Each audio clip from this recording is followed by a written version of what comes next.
Зритель мой, здравствуй! Сегодня о самом главном и интересном, о человеческой жизни. Мы поговорим с руководителем благотворительного фонда «Надежный тыл» Аленой Штыбиной. Здравствуйте, Здравствуйте. Алена. У вас такое редкое имя Алена. Обычно Лены как-то чаще бывают. Я тоже была Леной. А почему стали Аленой? Ну, меня мама с папой назвали Алена, но когда папа поехал регистрировать мое имя, сказали, что такого имени нет, как обычно в то как время. Обычно, да. там сидела и тетя написали, Маша? Да, Елена. Но называли меня дома Алена, Лёля. Угу. И я очень устала объяснять, почему по паспорту Елена, зовут меня Алена. Ну, у меня как-то все одно к одному, и я увидела передачу про имя, рассказывали о том, что два имени не должно быть, это человек с двумя жизнями, и что если имя на букву А, первую букву алфавита, это, ну, уже как бы хорошо. Угу. Я подумала, ну, я же Алена, я пошла и поменяла имя. Вот и на теперь паспорт. официально Алена. Я Алена, да. А девочка Алена какая была в детстве, честно? Очень скромная, очень стеснительная, очень.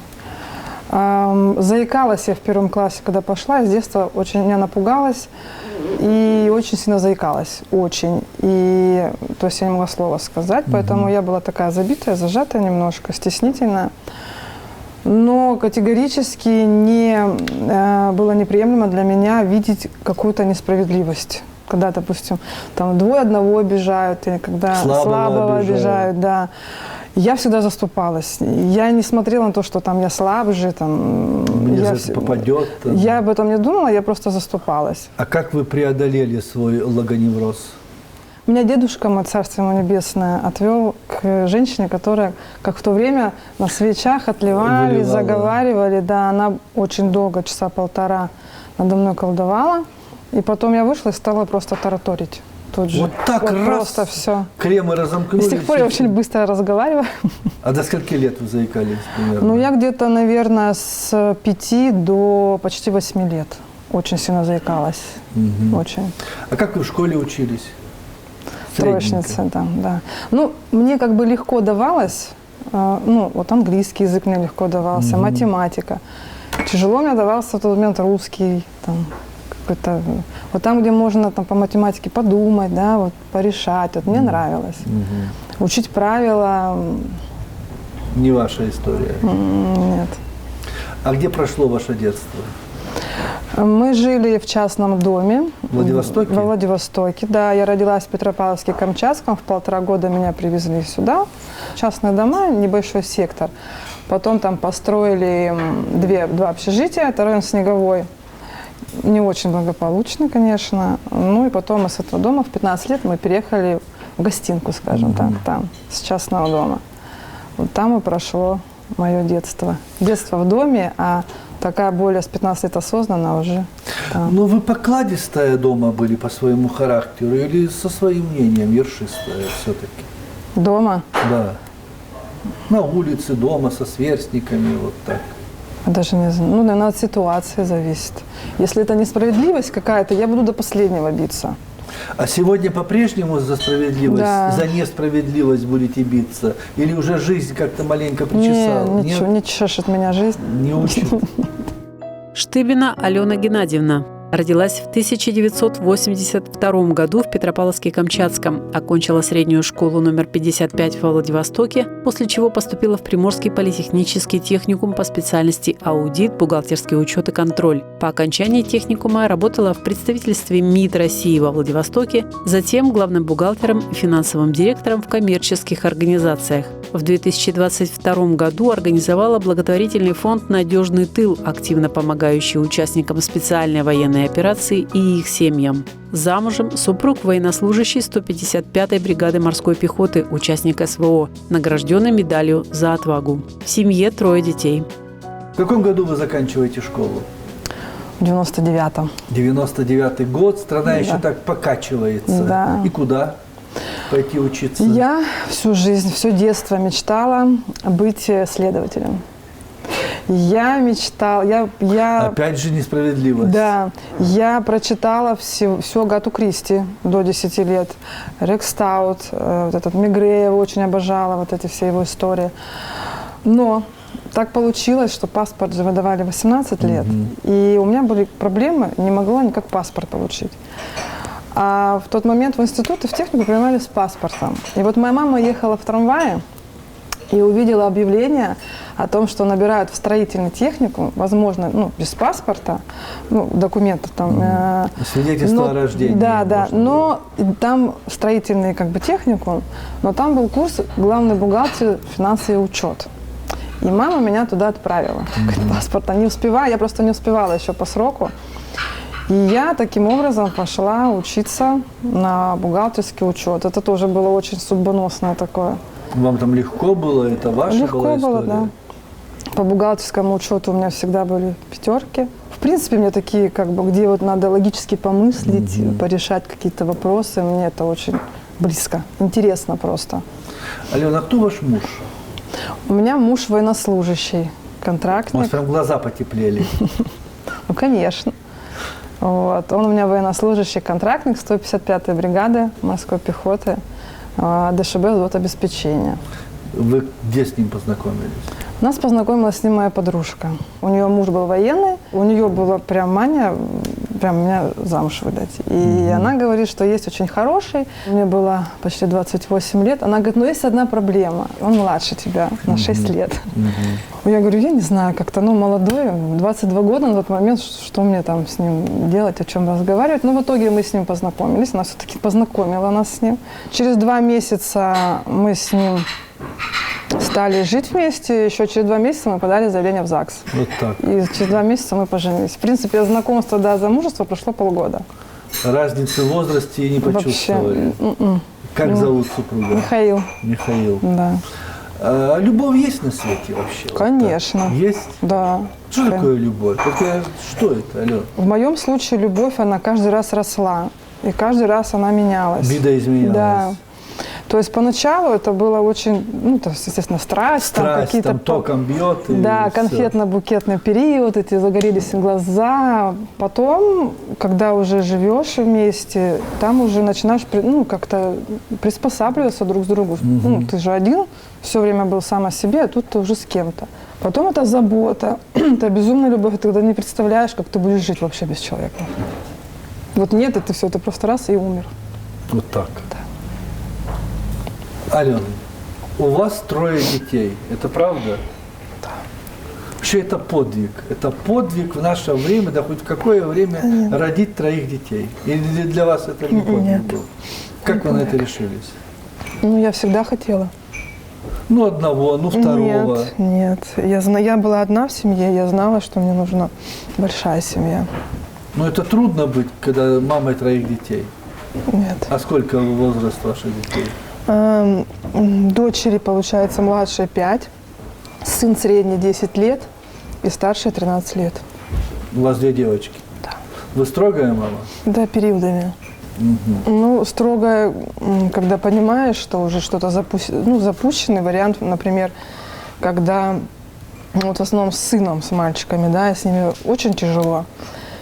И когда ты понимаешь, что ты, ну, лаской все время, потому что где-то не уделяешь внимания, как ты начинаешь баловать, и ты понимаешь, что уже мальчик начинает наглеть немножко, начинаешь уже быть строгой. Поэтому временами, по надобности, скажем так. По ситуации. Да, но вообще я их балую, конечно, очень сильно, потому что постоянно в работе, внимания много, ну, не можешь уделить. И пытаешься, конечно, компенсировать. А как родился ваш фонд «Надежный тыл»? Вообще стечение обстоятельств очень многих. Когда началась спецоперация, когда, ну, каждая жена там осталась одна со своей проблемой, начали создаваться эти группы. Ваш муж ушел на спецоперацию? Да, он уехал еще в январе. Он, получается, он был в Карабахе 7,5 месяцев. Потом он приехал с Карабаха в конце ноября, и вот в январе они уехали. Вот, 24 февраля началась спецоперация, но они уехали на учения. Потом так получилось, что началась спецоперация, они туда зашли, скажем так. Я создала группу свою в Телеграме, потому что, ну, не просто для общения, а там жены остались на один ну, со своими проблемами. И никто не знает, какие положены мужу зарплату, там, правильно ли выплачивают или неправильно. Потому что, ну, даже находясь в командировках, все время они все равно, ну, мобильно, можно было какие-то проблемы посмотреть в расчетку, увидеть. Я создала просто группу, и постепенно там набралось очень много людей. Сейчас это не только такая группа, но группа для общения, для поддержки. Там жены военнослужащих контрактников именно, великие женщины абсолютно. Там почти 400 человек сейчас там. И вот таким образом я просто стала, так как я сама финансист и главный бухгалтер, я разбираюсь, я стала встречаться с финансистом ТОФа. Вот тоже они очень помогают нам. И начала помогать каждому. Профессионально погружаться, да. разбираться, вникать. Что-то объяснять, кто-то, каждому, допустим, что-то кому-то недоначислили, там, тут же эта проблема решалась. Но так как я была просто Аленой Геннадьевной, как-то стучаться в двери, ну, нельзя оказать спектр такой большой помощи, который хотелось бы. И поэтому я решила сначала создать комитет, потом эта как бы идея перешла в благотворительный фонд. А как получилось, что он начал именно в этом направлении работать, в котором, в принципе, я не подозревала, что я буду. Я думала также с женами работать. Одна из наших девочек, она пошла тоже абсолютно случайно на праздник День военно-морского флота, где был наш губернатор Олег Николаевич. И она, у нее тоже муж спецоперации, она подошла к нему сфотографироваться, они разговорились, и она ему сказала, что вот она жена военнослужащего, они обменялись телефонами. И в один прекрасный момент ей позвонили, сказали, что вот губернатор хочет встретиться с женами. Она позвонила мне. Я говорю, ну, конечно, я бы с удовольствием пошла. Мне был очень важный момент. Регистрация фонда занимает очень много, 2 месяца. Бюрократическая вся эта проволочка. Очень долго, а мне хочется уже помогать людям, ну, сейчас. И я хотела прийти, ну, во-первых, рассказать о проблемах, с которыми сталкиваются жены, потому что мы сами знаем, ну, и попросить, есть ли возможность помочь в фонде. Все, мы пришли, у нас было 5 жен. Как только губернатор узнал про фонд, он сразу стал нам помогать. Зеленая улица. Все, он первым, как раз это было в конце мая, и впереди был День защиты детей. И он перечислил 1 000 000 своих средств, да, его супруга Ирина Валерьевна, на благотворительность, чтобы мы подарили детям подарки военнослужащим и устроили для них праздник. Вот мы устроили 1 июня для них праздник и подарили детям сертификаты, ну, с детского магазина на 2500 каждому ребенку. Там порядка 400 сертификатов. И вот таким образом мы начали работать именно более широко. Сегодня ваш фонд чем занимается? Ну, сегодня он также помогает женам, естественно, взаимодействие там, по финансам, если надо где-то определить что-то. Помогает семьям, потому что многие помогают на передовую, мы в том числе, да.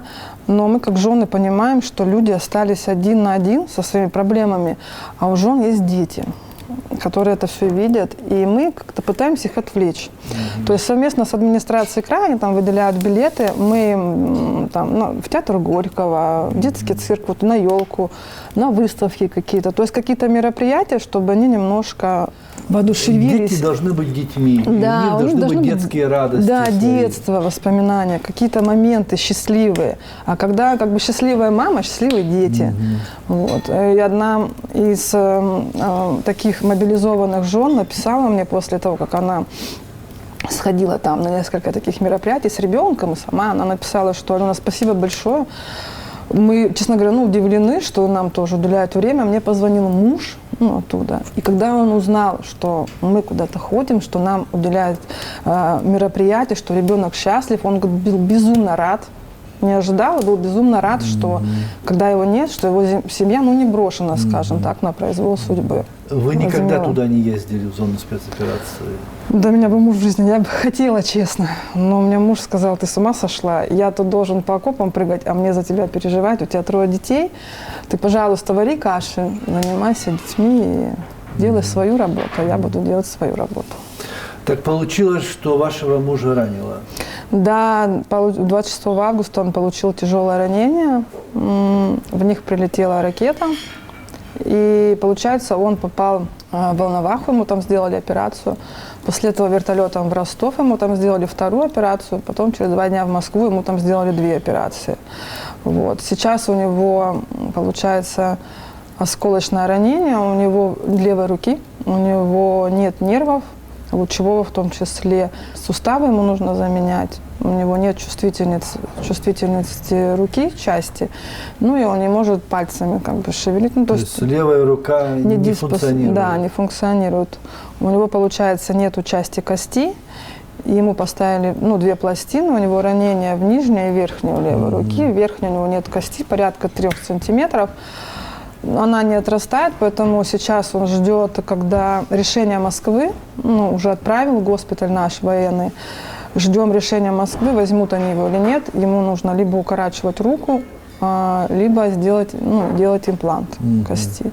Вот. То есть нужна такая высокотехнологичная помощь. Да. Сколько вашему Михаилу лет? 35. 35 лет.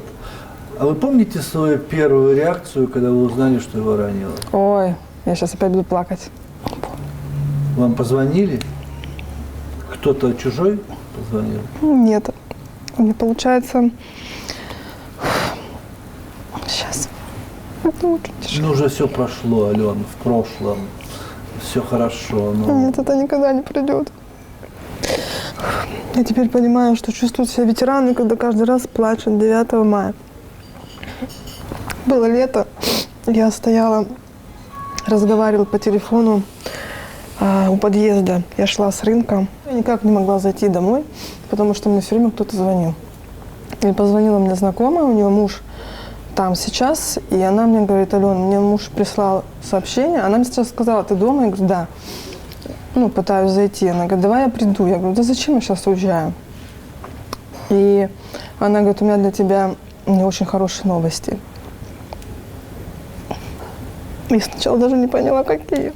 Она говорит: мне муж прислал смс, что Михаил раненый, его повезли в Волноваху, но насколько он раненый, я не знаю.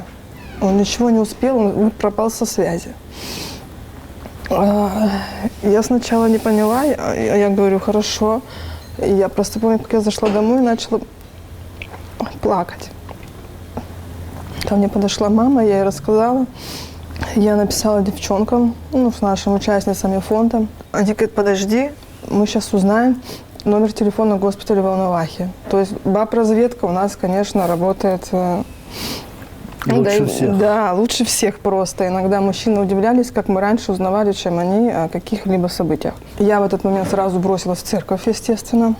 В церкви у меня толком ничего не получилось, потому что я все время плакала, молилась. Я в итоге села на лавочке.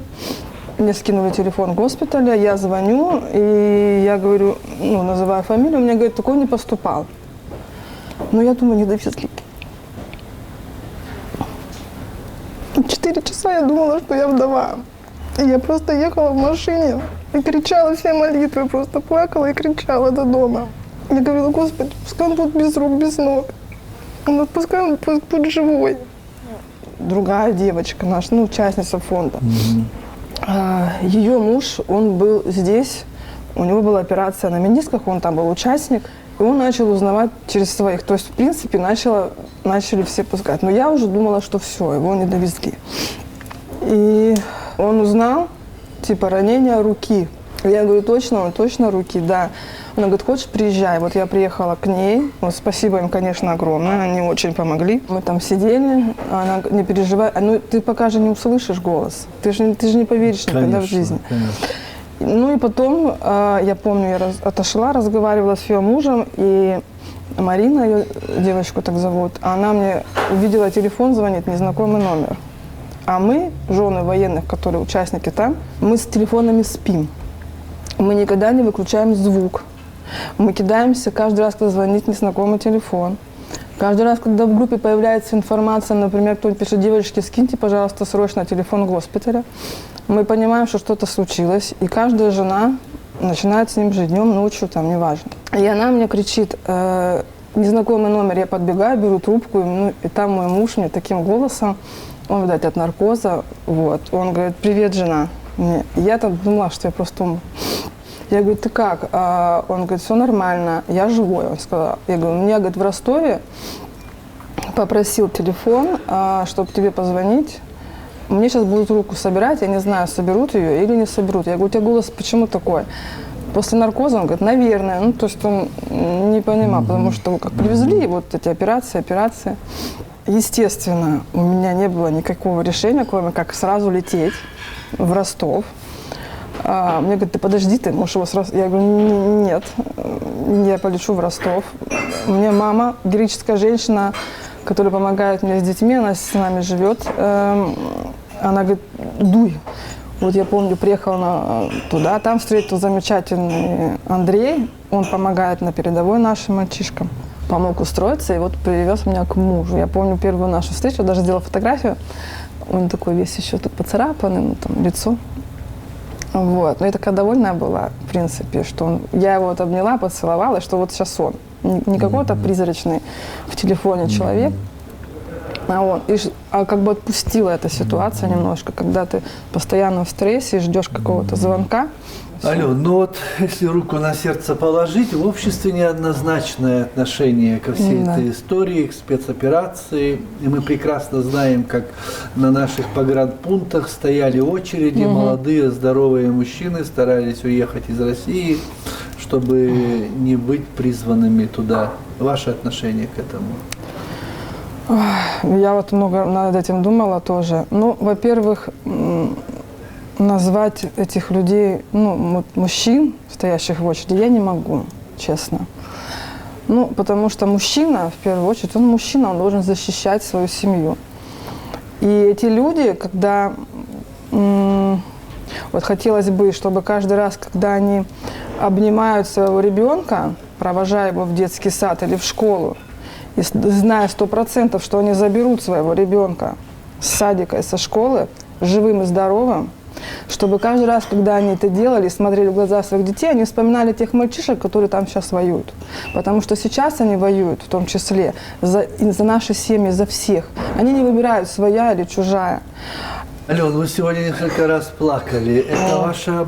Вы всегда такая? Нет. Ваши слезы близко? Или вот в последнее время? Вот в последнее время, да.